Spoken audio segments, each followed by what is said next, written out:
الله أكبر لا إله إلا الله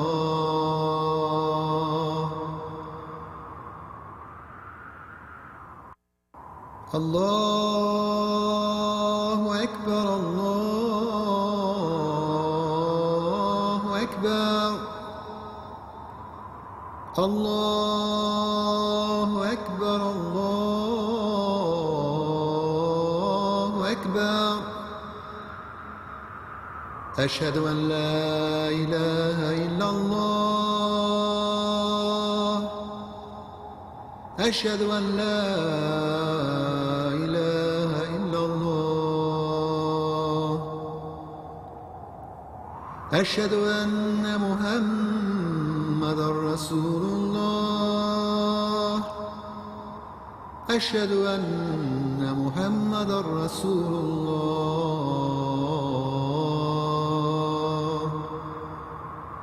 حي على الصلاة حي على الصلاة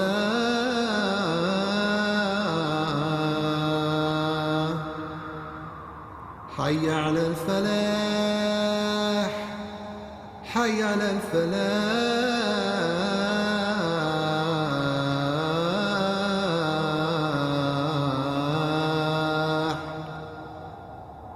الله أكبر الله أكبر لا إله إلا الله.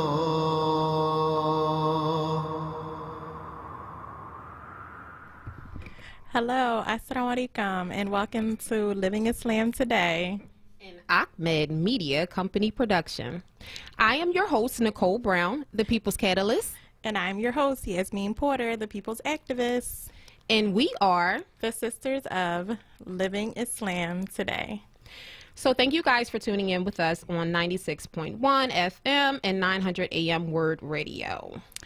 So it's Saturday, August 15th, 79 degrees. It's 5 p.m. and thank you so much for tuning in with us. So we are super excited to be here. This is our inaugural show. We have some extraordinary guests invited to share in authenticity with us, propel cultivation, help to show you how we're going to grow our communities, give some authentic communication, and give relatable insight into life issues, and share in a journey of love and light. And a host of a plethora of other things. But before we get started, we would like to give the Muslims salams, assalamu alaikum. Assalamu alaikum. And we would like to open up with Al-Fatiha, our opening prayer.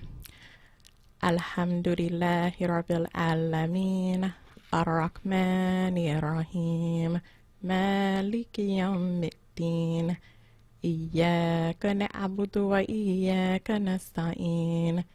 اهدنا الصراط المستقيم صراط الذين أنعمت عليهم غير المغضوب عليهم ولا الضالين.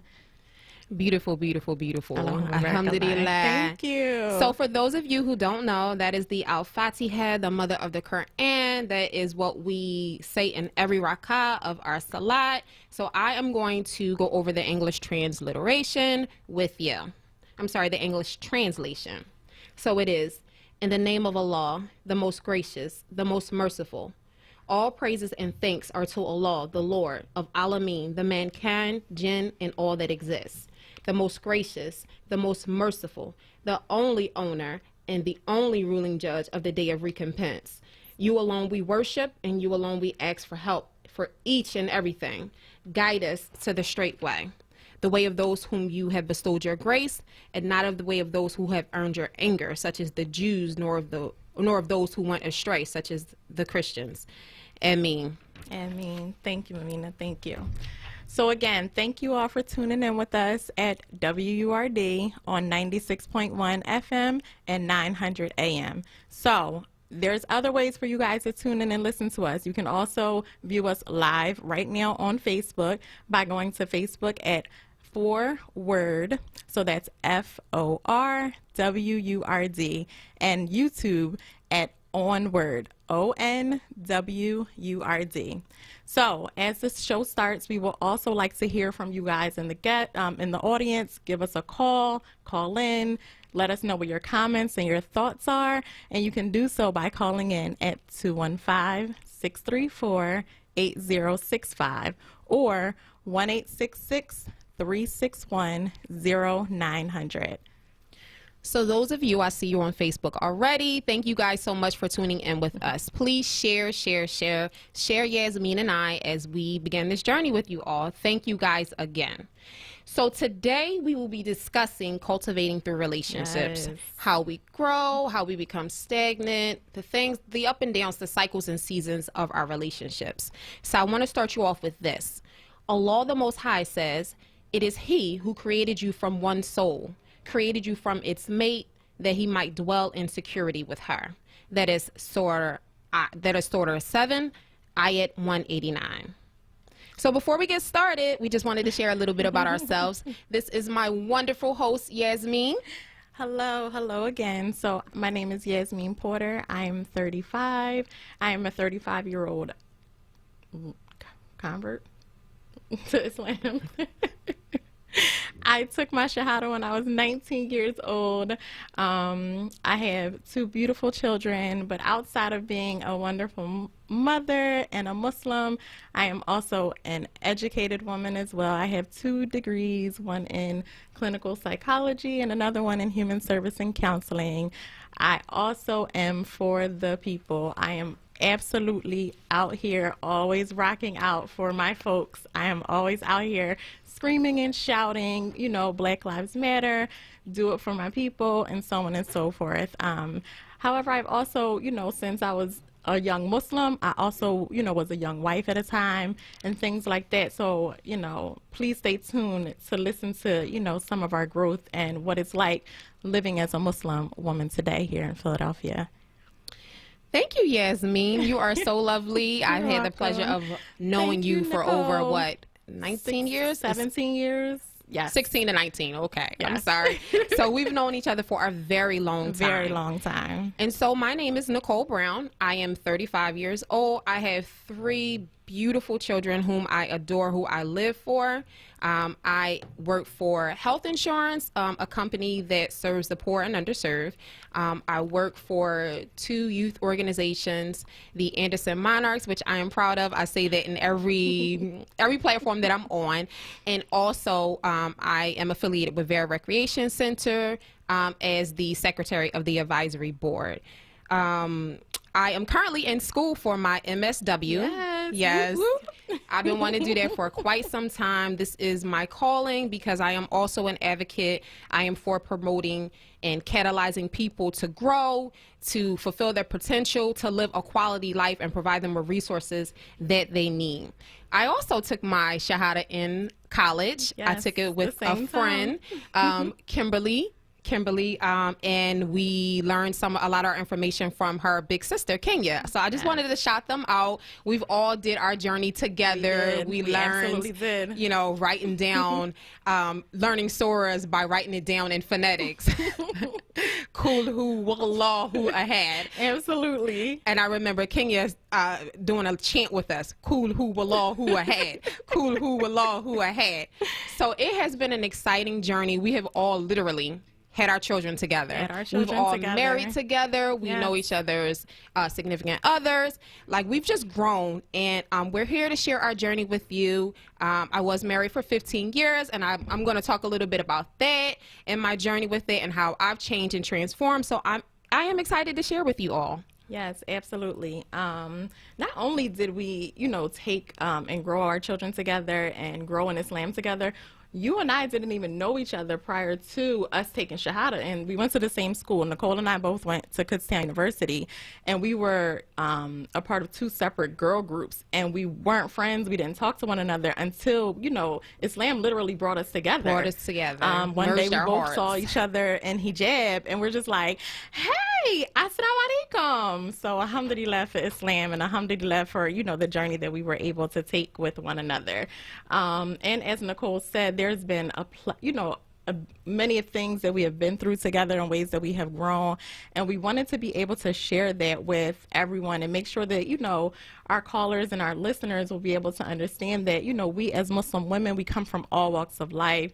We experience all types of things, but at the end of the day, we're absolutely still marvelous, great women, and we have so much to offer and so much to show, and we never lose our Islam, alhamdulillah, because that's our foundation. Everything that we do, every mark that we make, every journey, it's because of the will of Allah. It's because of our foundation and our feet in Islam, and we hold on to that because we're very, very, very strong and firm about, you know, making sure that the world sees us not only as women, but absolutely as Muslim women, and there's nothing wrong with that.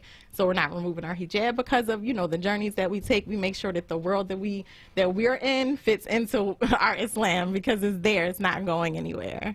Absolutely. So that is our journey as we grow, as we facilitate some of the world's changes and lead the people and become activists. We do want you all to know that Islam is our foundation. And so what our segments are going to be about is how we live Islam today, how we incorporate that, how we incorporate everything else into our Islam, how we become trailblazers, how we have women empowerment brunches, how we are raising our daughters to be leaders and entrepreneurs and educators and nurses and activists. And activists, yes. So we are rocking it, and we want you guys to rock it with us. So we want you guys to call in, give us your feedback, share with us, grow with us in love and light. And we're excited. Ask us whatever questions you want to ask, because even if we don't have the answer, we promise we will look up for you and figure it out, because we're taking this journey together with you all.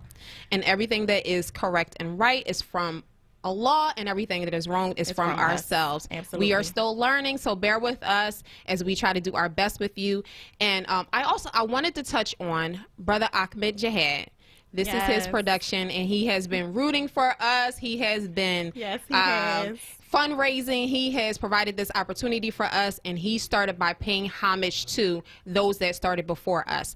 And one of the people that he mentioned was Kenny Gamble and Sister Fatima. Yes. And I love them wholeheartedly, and I hope that we do them due diligence. They sit on the board at our children's schools, and they are kind of like the beacon of our community. So I also wanted to pay homage to them among the others who have started this program. So we are here. We hope you guys are proud of us, and we hope we do well. Absolutely. We're very big on it. We were big on our kids could have went to any school in the city of Philadelphia. We could have afforded to send our kids to private school, but we're very big on black owned, black operated, because representation matters. My daughter just went from kindergarten to 8th grade at their schools, and one of the things I asked her was, how did you feel about being in a predominantly black school for all of that time? And she said, Mom, I always felt at home. I felt comfortable. I felt like I was with family. And she was like, and I never felt like I had to be anything other than myself. She was like, I saw educators and blacks who were, you know, wearing dreads, and I always felt like my beauty was real beauty, and I didn't feel like I had to be anything else. And I was like, in that moment, I'm like, alhamdulillah, I made the right choice. Aside from the great education she received, you know, knowing that my daughter has the foundation of my black is okay, my black is good, I was like, yes. It wasn't just at home being taught, it was absolutely being reiterated at school too. So yes, absolutely, shout out to Sister Fatima and Brother Lukman. Assalamu alaikum if you guys are listening. But right now it looks like we have to pay some bills, so stay tuned with us. Stay tuned, and call in. We're, you know, definitely want to hear from you guys. Thank you. Nearly 26% of Philadelphia's population lived below the poverty line in 2017. There's an increasing share of residents struggling to cover the most fundamental necessities.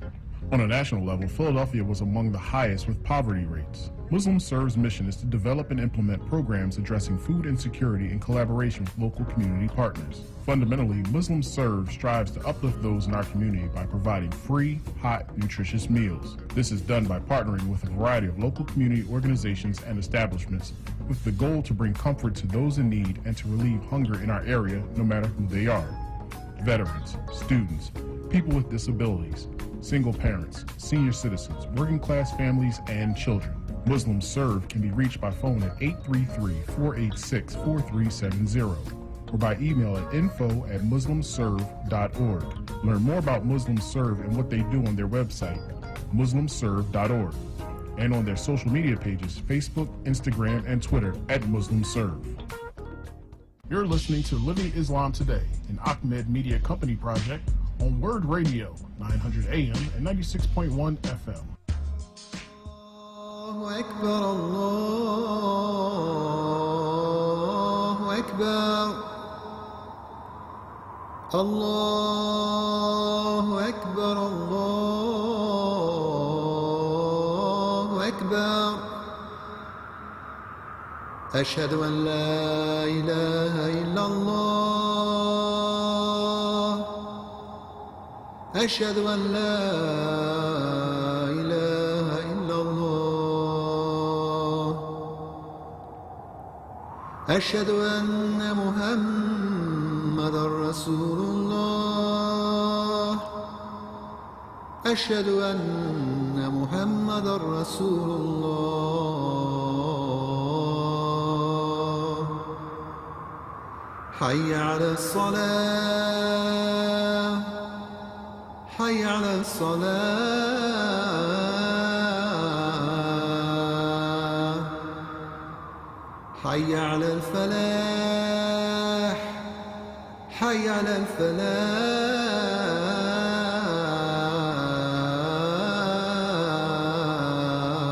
الفلاح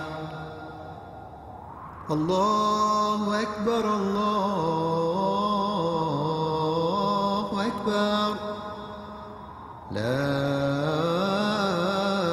إله إلا الله.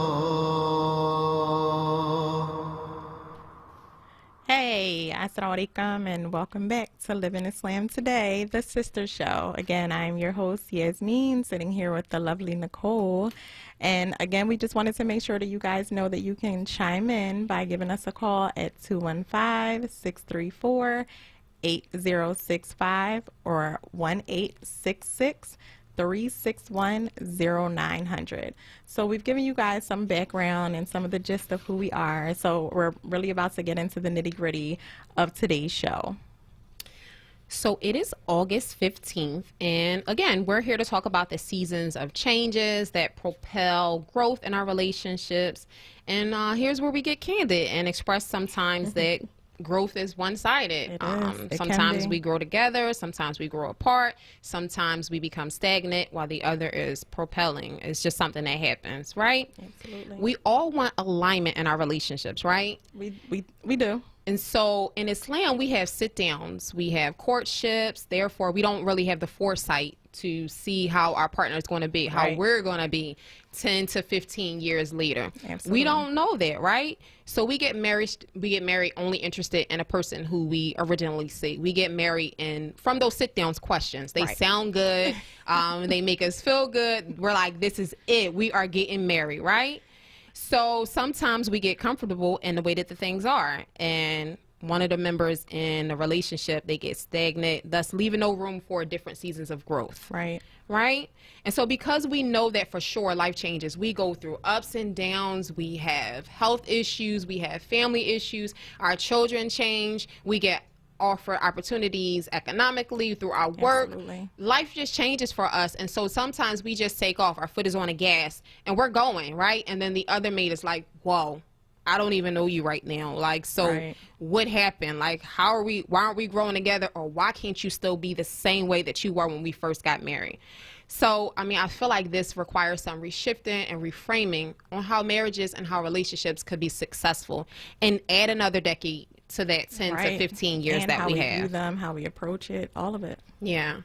So I'm just, I'm wondering, how do we keep a 10 to 15-year-old marriage thriving when one party has changed and the other isn't willing to be objective and have a different perspective on how we can grow together? Like, what's some things that we can do as an ummah to keep us grounded and happy in our marriages or in our relationships, Right. So it's all about reshifting and rechanging. It's all about growing. Right. So our guest today will be Hanan Abdul Hamid. So Hanan is a wife, a mother, childbirth educator, birth and postpartum doula, a newborn care specialist. She's a plant mom, an herbalist student. Hanan is inspired by creative people, places, that ideas promote growth. Hanan has a deep passion for maternal wellness, early childhood development, and anatomy and physiology. Hanan also considers herself a lifelong learner. Nicole and I think, have had the pleasure of knowing Hanan probably approximately about the same amount of time, right? Maybe a very long time. So funny story before we get the sister on the phone. About 10 years or more. So every time we pray with this sister, right? This is we shouldn't be laughing at this, but we be like, oh man, Hanan is going to lead. She goes, Allahu Akbar. Absolutely. And so in the meantime, we cannot see us, so we should not run through our prayer and rush through our prayer anyway. So alhamdulillah for Hanan, because she's definitely one of those sisters who are the reminder to slow it down. Stay in remembrance of Allah. Remember that we're not rushing through the salat. We are speaking to Allah. We are seeking forgiveness. We are increasing in worship. And Hanan is absolutely, alhamdulillah, may Allah reward her. She is absolutely one of those reminders. She is there. Absolutely. Absolutely. Assalamu alaikum. Wa alaikum salam. How are you, beautiful? I'm doing okay, alhamdulillah. Hi, honey. Thank you so much for being our first guest. This is our first show, and we couldn't think of a better person to start it off with us. We have had some authentic, loving conversations with you. Our children are companions. We are companions, and we share each other's lives. Yes. So thank you again for coming on and wanting to be candid about life, about relationships. So let's get started, Hanan. You know, we talked for 2 hours the other day, so I'm sure you have some stuff to say, honey. So let's get started. Yes, dig right in. Be very candid and comfortable. Our listening audience is waiting for some of your comments and waiting for you to share your lovely thoughts, my dear. Okay. Bismillah wa salatu wa salam ala rasulillah. Whatever I say of goodness is from Allah and His Messenger, sallallahu alaihi wasallam, and whatever I say of incorrectness or evil is from Shaitan or myself. This is, I mean, you know, we already talked, so you know, like I was really trying to like wrap my brain around everything today. So I actually have a really good book that I love to read. I'm not sure if either one of you are familiar. You guys might have it on your shelf. It's Al-Adab al-Mufrad. Yes. Very good book. It was compiled by Imam al-Bukhari. Very good book. So yeah, so everything, all of the different ahadith and the different athar that I, you know, got a chance to write down and kind of like, you know, wanted to focus on, they all came from this book. So for the listening audience, you know, Imam al-Bukhari, excuse me guys, I'm a little, I guess in a way, I'm not like a real shy person, but I guess I've never been on like the radio. So maybe I'm a little. Well, you sound beautiful, honey. You know, you got that deep voice, you know, that's super beautiful. Just be confident. Just, you know, let us know how we can journey through life. Let us know, you know, how we can transform in our marriages, like, you know, the ups and downs, the cycles. Like, let's talk about, you know, you and I, we talked about how we attend empowerment brunches, and our mates, they kind of don't do those things to uplift themselves, to put them in a particular place. So they feel insecure or they feel left out. Meanwhile, we women, we are encouraging each other through hikes and through sitting in yoga sessions and just trying to implement life changes for us and supporting us. And in the meantime, we're growing apart from our mate. So that was just kind of like the gist of our conversation, and I just wanted you to touch on that, like where you are now. Okay. So yeah, I guess definitely for myself, I think that, you know, when you and I had spoke to each other the other day, you know, one of the things that I've just been contemplating over, you know, the past several months, probably even a year, is that how a lot of times our relationships, they either prosper or fail with either, you know, by our tongue. Right, absolutely. A lack of communication or, you know, or it's too much being said. And too much being said, whether it's by joking, insulting, defamation of character, things like that. And so, for me, one thing that I've realized is that most of my friends, most people who are my companions, I've known them since I've been 20, 21, 22, 23, like very, like, you know, like just a young woman. and now that, you know, I'm 38 years old, when I meet people now, our relationships are just totally different. Like the first few conversations are different, you know. So I think that definitely, you know, like we were talking about the other day, you know, definitely us just evolving as women, us evolving as mothers and caretakers and members of like a community that we're trying to build and that we're trying to make more successful, you know. So I think that definitely there are some bumps in the road, because it's like, okay, you know, this may have been how I operated, you know, 2, 3, 4 years ago, and now these are some more productive or some more effective things that I want to, you know, more effective, you know, pieces that I want to add to myself, and not only add to myself, but add to my spouse, Right. and add to my children, add to, you know, my neighbors, add to my community. So it definitely becomes very challenging if you know your mate is not at that point yet, you know, and they're trying to get there, or they're trying to grow, but maybe they're just not there yet, you know. I agree. I absolutely agree. One of the things that I want to double back on is something that you just said. One of the things that you just brought up was communication. And I think that in, you know, relationships and marriages, I think we always look at the word communication like, as long as it's happening, then we've communicated. So one of the things that I want to ask you is, do you feel like the issues may be that not the lack of communication, but the lack of understanding and active listening? Because we as humans, those are skills that have to be learned, right? And when we're going into marriages and things, that's sometimes that, especially if we're getting married at 19 and 20 years old, those aren't conversations that we're having. Like, you know, how well do you communicate? How do you communicate? No, we're and not. you know, We're how not do you at all. interpret, you know, the conversations that you're having? How do you feel like, you know, that has been for you throughout your relationship in terms of it being a challenge or a hindrance or a benefit? You know, I definitely think that, you know, with any relationship that kind of goes up and down, back and forth. But I think that, you know, definitely for myself most recently, it's been extremely challenging. And I think that definitely different experiences in our lives can maybe either, you know, make us kind of soar, you know, when we're dealing with communication. And I mean, yes, you know, we've talked also, you know, many times, like, Absolutely. you know, recently as well. And I think that definitely, you know, the questions that you're asking at 19 and 20, or even 21, 22, you're just not, it's just not, you know, your mind is not there, you know. Right. You know, it's no comparison to, you know, the questions that you may be asking when you're 34, 35, 36, you know, depending if, like, you know, you grew up in a certain type of structure, you know, like you said, just as far as like this different attachment styles or different love languages, all these things, you know, these are not things that I'm sure the three of us probably didn't discuss love languages and effective communication and all of these things at 19, 20, 21. I didn't. I mean, So yeah, that's did you guys? definitely something I feel like I didn't learn until maybe this year. Well, within like the last 2 years, my love languages, my attachment style, all of those things, you don't have any foresight at age 19 and 20 when you do And get also- married. You just kind of living also- life. we're also, you know, depending on, you know, me specifically, like, you know, I came from a broken home, you know.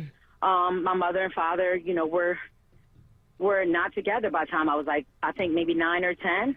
So we also have to understand, you know, when we're dealing with the ACE scores and how that works, you know, whether there's a separation, a divorce, incarceration, all of these different things, they all play a factor on, you know, how your brain is starting to form and develop, and just the whole thought process, you know. So for me, definitely, I didn't have, you know, very good examples around me that, I mean, we got to understand that, you know, maybe there were people that were around us that maybe had loving relationships, but we already understand what that looks like for those close, intimate people, whether it's, you know, your neighbors that you see every day, or your grandmother, your grandfather, your aunts, your uncles, you know, being able to model those healthy examples, you know. So for a lot of us, we're lacking in those areas because, you know, we may not have had that, or maybe we can even just count on 3 fingers. I can even speak for myself. Like, I could probably count on 3 fingers, like, the relationships that, were very positive and healthy, like me growing up, maybe me going into my teenage years or even into my, early adult years. And I think that definitely even now, and I have a lot of friends who've been married for over a decade, or some friends who've been married for, 2 decades or almost 2 decades. And I think that we have to, I think we kind of got to give up this whole thing of, oh, it's a good marriage, it's a bad marriage. I don't think that, I don't even think I really like those terms. I think that it's one of those things that if your spouse or, well, I'm used to saying partner because, with me. Let's keep it broad as partner. We have partners, we have spouses. So I think that definitely it's just kind of one of those things, like you're just on a continuous journey. So, Hanan, let me ask you. Bad marriage. You're just on the journey, and and there has to be a lot of evaluation that's done. Just like when we were on the phone last week, Amina, and I was just saying, like, when you have your first job or your second job, and they make you fill out that little paper, like, how do you think you did? And they're making you do all this stuff because they're trying to evaluate to see how much you're supposed to get, an extra quarter or extra 45 cents or extra $1. And I think that that's the same type of inventory that we need to take in our marriages as well. We need to be able to, and like I said, it doesn't have to be as formal as a piece of paper with a checklist, but maybe like just having a journal where that journal is having some open-ended questions, and or I'm sorry, you had a question, and I just totally just went over. That's okay. You were vibing, you were flowing. I didn't want to break up your thought. So you brought up something really important. You talked about how we didn't have, like, some of us didn't have good examples of like functional and stable relationships and marriages. And then we get caught up in a thought that we have to stay in these marriages where we are unhappy because of our social groups. What's the social norm? We don't want to go against what culture says is right for us. We have to stick to the nuclear marriage, the man, the wife, the kid, the dog, and a white picket fence. So what are your thoughts to those divorcees who are going through it and they're feeling like they're inadequate because they don't have a spouse? They've been married maybe 20 years, and now it's over for them, but they feel like they fell. They feel like they fell because generations prior to them, their mother and father got divorced, or they were raised in a single parent house. How do we continue to uplift our brothers and sisters and let them know that these seasons, these changes, starting over is okay? It is a part of life. Some people are meant to help you see yourself, help you find yourself. Some people are meant to give you children. You're meant to have children with their partner. You're meant to have some kind of foundation with their partner, and then you move on and you may find somebody who you are destined, who Allah sees that you should be spending the rest of your life with. What is your thoughts? What is your encouragement to those people who are stuck? That's a big old question. It's very layered. It's very layered. So just give what you can, honey. Give what you can. It's funny because I have a companion, and you guys know her, but I'm not going to mention her. And mashallah tabarakallah, my husband had he had said something like negative about me at one point, and I was just saying, like, why is this hurting me so bad? Why is this bothering me so bad? And my companion said to me, she says, because it's attacking your identity. So when anyone is saying something that's attacking your identity, it's kind of almost like this is my being, this is who I am, And I think that definitely, I mean, I don't know if I'm gonna be able to answer this question, to the fullest extent that I should answer it, or if I'm capable of answering it. But I think it's just one of those things, like, where anytime you've invested some time in a relationship, you've invested some money in a project. You bought a $80,000 car. You've dumped all this money into it. It's hard. It really is hard and difficult, to kind of be like, okay, well, now the tow truck got to pick it up, or the junkyard got to take it away, or now you do feel like a failure, like, oh wow, I have to start this all over again, or how am I going to manage this, or even so much so, what are the people going to think about me? Right, that's a big one. And I think, wallahi, I think that is the biggest thing. I think with anything, that that a lot of times we're kind of concerned as what are the people going to think about me? And I mean, I think that we're definitely in like this real funky generation where it's kind of like, I know I'm on the same today, so I can't say what I already want to say. Right. But we're kind of in this generation where it's like, man, bunk these people, you know? Right. I'm messing with her. I'm cutting her off. I'm cutting him off. Like, everybody just cut off. And alhamdulillah, like, I went to like a sisters gathering, maybe December or January. And mashallah, tabarakallah, the speakers there, they were actually were referencing Surah Al-Hujurat, right? And it's a few verses that deal with like all these, and I can't get them off the top of my head right now. My mind is like really fast right now. But the thing is that the tafsir of these verses, when they were breaking it down, it was talking about how, you know, we're in this place now where it's like, okay, you know, it's everybody's, not going to say everybody, but a lot of people are like realizing, okay, therapy is good. Mm-hmm. Right. It absolutely is. Absolutely is. And it's a good thing, but also we have to understand it. We can't just say I'm never going to speak to my mom again. Right. I'm never going to speak to my brother again. Like, Right. you know, bunk her, you know, it's been 5 years. I'm putting up boundaries. You know, we got to understand that there are boundaries that, you know, need to be respected, of course. And, you know, you have to, you know, try to be able to communicate with one another. And you have to be able to try to, you know, as much as possible, cultivate those relationships. You know, even if there's some harm that's been going through, and you try to mend it, you know. But to sit there and say that I'm never going to speak to my sister or my mother or my uncle or my brother, it's haram. It's impermissible. You can't never say that you're never going to speak, you know, to your sister or your daughter or your brother or your. It's not even permissible. You can't cut the ties of kith and kin. Now, what you can do is you maybe can say, you know what? I realize that anytime I get around my uncle, we always arguing. So maybe it may be that, okay, I'm just going to be around him for 30 minutes. You know, 30 minutes, and then that's my limit. I realize that every time I get around my mother or every time I get around my grandmother, she's disrespecting me. She's calling me out my name. She's talking about how I have, you know, 4 children from 3 husbands, and, you know, all of this, you know, stuff that's not going to make me feel good. So it doesn't mean that I won't talk to my grandmother ever again. It just means that I have to limit the type of, you know, interaction that I have with her. You know, and those are generational behaviors that we have. We definitely have true. them, and it's up to us to change that. Like, we can start now. We can start to interact well with our children. That's why I think that, you know, I'm a fan of.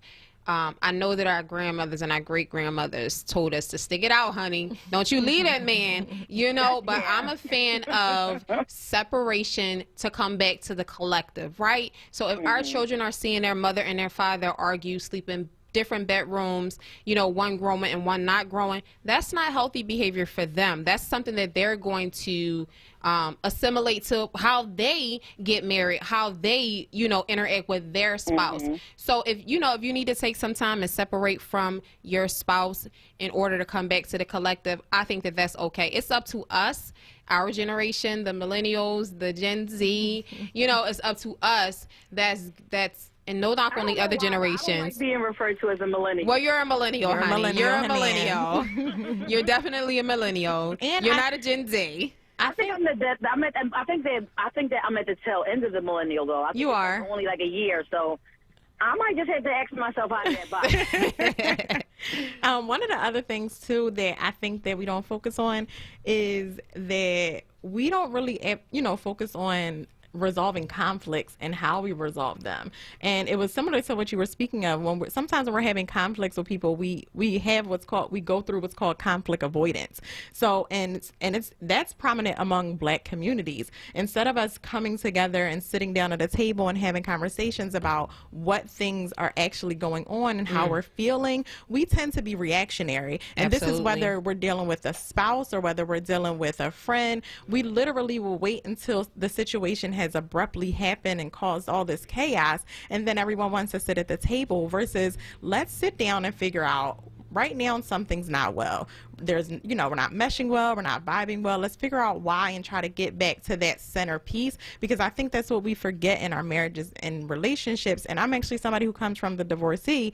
We don't think about those things. We think about, we're reacting to what's happening versus the actual foundation of what, why we got married and things like that. So that's one of the things that I also want to make sure that our callers are taking from this. We can't survive off of conflict avoidance. We have to be able to grow and have conversations with one another as we're going through things. And that's not, easy all the time, when it's heated and things like that. And that's for us to learn from, our spouses and learn from ourselves of what's the best way and the best time. And Hanan, before you get started, it seems like we have a caller. So I want to, get our caller in. It seems like we have Sister Bashira on the line.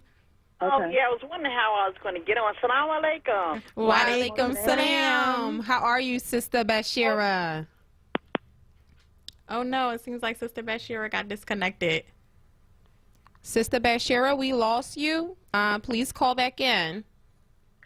So while we are waiting for her to call back, I did want to kind of I just wanted to read this athar. It said Ibn Abbas radiallahu anhuma said there are 360 bones or joints, and each of them owes sadaqah every single day. Every good word is a sadaqah. A man's helping his fellow brother or sister is a sadaqah. A drink of water is a sadaqah. Removing something harmful from the roadway is a sadaqah. And so, that I remember reading this hadith when I was maybe like 18 or 19. And one thing that really stood out about it is that every time I see something, I'm not going to say every time, but if it's like a rock or if it's like a big old branch or twig or something like that, it takes 1 second to move it out the roadway. Right. I think that that's on a small level, but on a larger level. Oh, it seems like we lost Hanan as well. I'm so sorry. Hanan, call back in. I'm sorry about that. And you get the opportunity to. And actually we have to pay some bills. So stay tuned and keep listening in with us. We're going to pay some bills right now. Nearly 26% of Philadelphia's population lived below the poverty line in 2017. There's an increasing share of residents struggling to cover the most fundamental necessities. On a national level, Philadelphia was among the highest with poverty rates. Muslim Serve's mission is to develop and implement programs addressing food insecurity in collaboration with local community partners. Fundamentally, Muslim Serve strives to uplift those in our community by providing free, hot, nutritious meals. This is done by partnering with a variety of local community organizations and establishments with the goal to bring comfort to those in need and to relieve hunger in our area, no matter who they are. Veterans, students, people with disabilities, single parents, senior citizens, working class families, and children. Muslim Serve can be reached by phone at 833-486-4370 or by email at info@muslimserve.org. Learn more about Muslim Serve and what they do on their website, muslimserve.org, and on their social media pages, Facebook, Instagram, and Twitter @Muslim Serve. You're listening to Living Islam Today, an Ahmed Media Company project on Word Radio, 900 AM and 96.1 FM. Allahu Akbar, Allahu Akbar, Allahu Akbar, Allahu Akbar. أشهد أن لا إله إلا الله أشهد أن لا إله إلا الله أشهد أن محمدا رسول الله أشهد أن محمدا رسول الله حي على الصلاة حي على الصلاة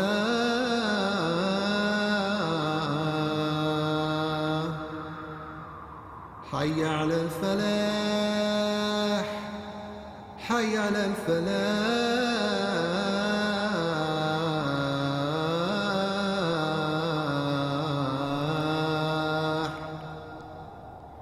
الله أكبر. Hey, and welcome back to Living Welcome, Islam welcome. Today, the Sister Show. So again, you guys can chime in by calling 215-634-8065 or 1-866-361-0900. So Hanan is also still on the line. Again, I'm your host, Yasmin Porter. And I am Nicole Brown, and she has been referring to me as Amina. That is also my name. That's what everybody calls me, Amina. Amina, Nikki, Nicole. Once we become family, choose what you want to call me. Right. So before we get started, Hanan, we wanted to make sure that we got Sister Bashira in because she was disconnected. So, Sister Bashira, welcome to Living Islam Today, the Sister Show. Shukran. Salaam alaikum. F1. Wa Wa alaikum alaikum salam. I'm not a millennial. I guess I'm one of those, what do you call those Baby boomer. The baby boomers. Yeah, I'm a baby boomer. Listen, Bashir, I Well, think baby boomers, well, let me tell you about relationship with the baby boomers. We didn't have social media. We didn't have a lot of interference. We didn't have a lot of, we can air our Dirty laundry. each other's sisters and stuff, to help you out and stuff. We watched our parents. We saw things that we didn't want to do. We wanted our relationship. But I was fortunate to marry somebody who was fun-loving. Alhamdulillah. Fun-loving and tolerance and respect. So our Right. relationship grew in all kinds of different ways.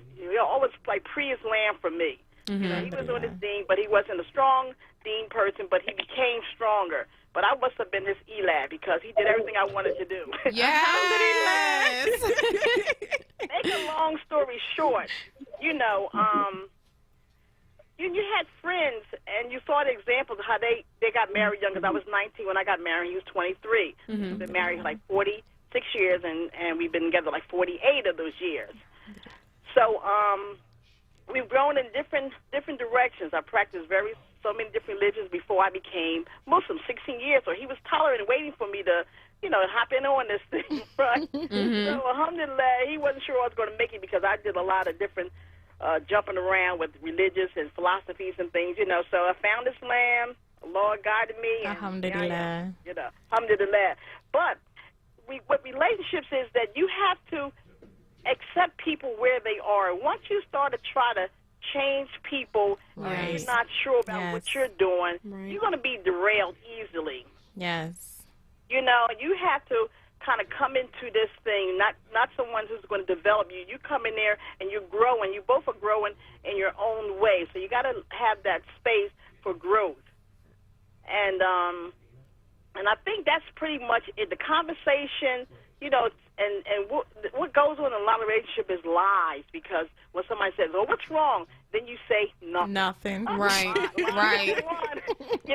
Right. In other words, if you say at something, what's wrong, and you probably all choked up, you can't talk about it. Say, listen here, I got a problem, but I can't talk about it right now, but I'll get back to you, because you want to kind of, woo-sa-sa, so you want your information and your delivery to be so profound that they understand what you're trying to say. You're not looking to argue. You just want to be heard, And so you got to pick your time for this win that you're looking to have, But it's relationships is work. But if you're working for the same thing, then you're going to be successful at it. And one main thing, when I went on Hajj,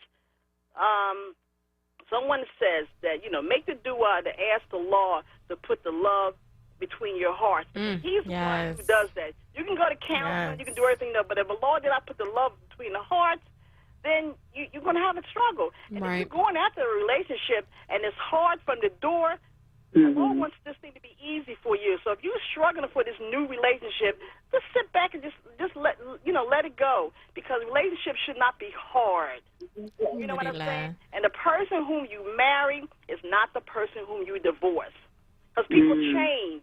You got to be ready for the change. If it's not a drastic change and they got a lot of good qualities, then I say hang in there until they get together. But in the meantime, do you.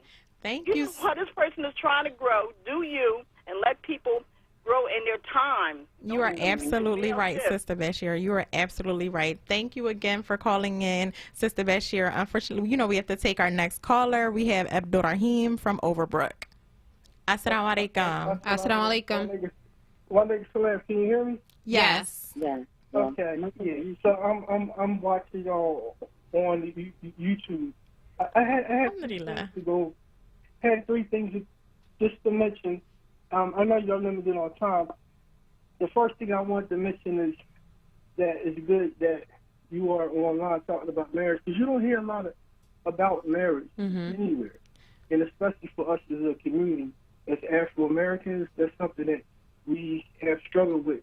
Right. They passed the bill in 1963. I recently found out that even during the time where they had the Reconstruction and when we was going through Jim Crow, he pretty much were married. And after 63, everything fell apart. And the other thing I wanted to say, the second thing was about the hadith, about how the devil was happy at his worker that broke the couple apart. Right. Right. And everybody else that came through to the devil and said they was killing people and did all types of crazy stuff, that was like, nah.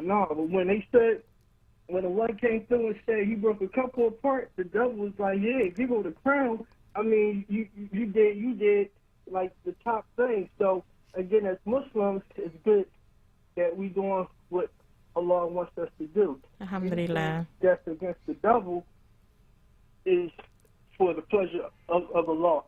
And the last thing I wanted to say was just something I heard on a talk show. It was a marriage. It was an Islamic show. It was something about marriage, and it was a sister that called in. This is what she said. She said that she was married, and she got married, I think like in her 40s or something. But before then, she went through a couple of other marriages, and it was terrible. I mean, there was just some bad men she got involved with.